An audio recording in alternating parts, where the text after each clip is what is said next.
우리가 최선을 다해 연애를 하지만 어쩔 땐 무의식적인 어떤 심리적 요소로 인해 사랑하는 사람을 놓쳐버리기도 합니다. 20대 초반부터 꽤 오랫동안 나의 짝을 찾아 연애를 해왔지만 계속해서 같은 결말을 맞으신다면 그저 나와 맞는 사람을 아직 못 만난 것이 아니라 내 안에 심리적 걸림돌이 있을 가능성이 있죠. 그것을 파악해낼 수 있다면 연애의 큰 터닝포인트가 될 수 있습니다. 심리적 장애물이 연애에서 어떤 모습으로 다양하게 나타나는지 얘기해 볼게요. 안녕하세요, 여러분. 예지예요. 오늘도 예지 사이콜로지에 잘 오셨습니다.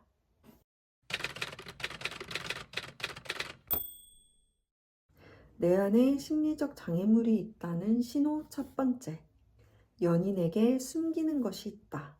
친밀한 관계를 안정적으로 맺는 사람들은 연애에서 자신의 모든 모습을 보여줘요. 나는 이런 좋은 점이 있고, 그런데 연약하고 이렇게 찌질한 면도 있어. 다 드러내요. 물론 첫 만남부터 그러진 않고요. 상대와 가까워지면 가까워질수록 솔직해져요.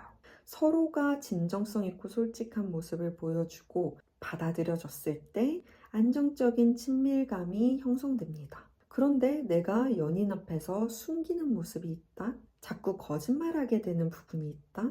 그러면 일단 이 사람과 미래를 그렸을 때 내가 살아가야 될 삶이 편안하게 다가오진 않겠죠. 그러면 질문을 해봐야 돼요. 내가 왜 연애에서 솔직한 나의 모든 모습을 보여주지 못할까? 내가 어떤 상황에서 진짜 하고 싶은 말, 내 진짜 속마음을 보여준다면, 숨기지 않고 도망가지 않고 그 자리에 있는다면 어떤 일이 일어날 것 같은지. 상대방이 정말 못 받아주는 사람일 수도 있고 내 안에서 언젠가 모르게 형성된 장애물일 수 있어요. 이런 경우 스스로 내면을 들여다보는 작업이 필요합니다. 두 번째로 드러나는 특징은 불안정한 파트너를 반복해서 만나는 거예요. 분명 정착할 마음이 있고 진정성 있게 다가오는 사람들이 있어요.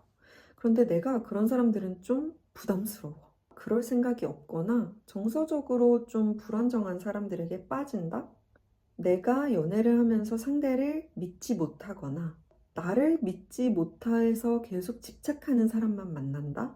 그러면 뭔가 내 안에서 오래 지속되는 사랑에 대한 걸림돌이 있다라는 신호예요.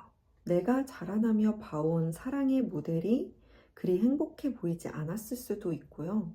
내가 과거에는 누군가에게 올인했었는데 상처를 받았던 경우, 누군가에게 마음을 다 줘버리는 게 두려울 수밖에 없죠.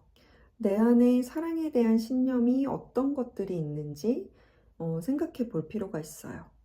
비슷한 연애 패턴이 반복된다 해서 상담에 찾아오시는 분들과 얘기를 나눠보면 어떤 사람은 연애는 늘 나를 구속한다 라는 신념을 갖고 계신 분들이 계셔요.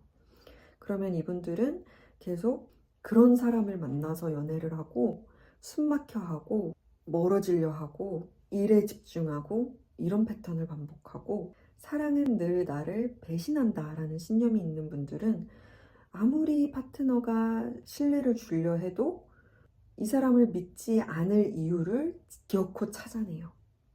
그래서 오래 가지 못하고 끝나버리죠. 일기를 쓰면서 내 연애를 좀 돌아보시는 작업이 도움이 되기도 하고 상담을 통해서 꽤 금방 알게 되실 수도 있어요. 또 한 가지 도움이 되는 건 애착 유형 검사. 연애를 할 때 나오는 패턴을 설명해 주는 도구인데요. 아래 간단하게 링크 걸어 드릴 테니까 검사해 보시고 관련된 영상 좀 찾아보시면 한층 더 깊게 자신을 이해하실 수 있을 거예요. 사실 저는 자아 성찰이 성공적인 연애를 하는데 가장 필요한 작업이라고 생각해요. 오늘은 내면에 있는 심리적 걸림돌이 연애에서 드러나는 두 가지 양상에 대해서 얘기를 해봤는데요.